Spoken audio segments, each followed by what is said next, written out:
चार दोस्त राहुल, अजय, सोनू और विक्रम अपने शहर के एक छोटे से चाय के ठेले पर बैठे होते हैं। सभी अपनी अपनी चाय की प्याली हाथ में लिए गपशप में डूबे हुए हैं। बातचीत के दौरान विक्रम हवेली का जिक्र करता है जो उनके शहर के बाहर स्थित है और जिसके बारे में का चारों दोस्त रात के अंधेरे में बाइक से हवेली के पास पहुंचते हैं। हवेली एक पुरानी और टूट फूट वाली इमारत है जिसके चारों तरफ झाड़ियां उगी हुई हैं।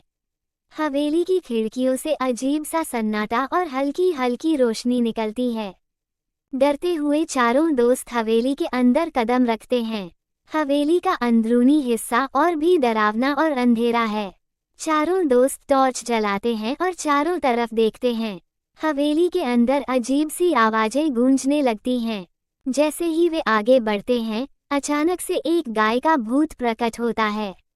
गाय का शरीर तो सफेद होता है लेकिन उसकी आंखें लाल चमक रही होती हैं।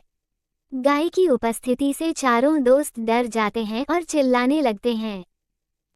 जैसे ही चारों भागने लगते हैं, गाय का भूत अचानक से हंसने लगता है।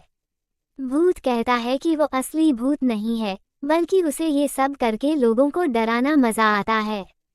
चारों दोस्त रुक जाते हैं और फिर हंसी मजाक का माहौल बन जाता है।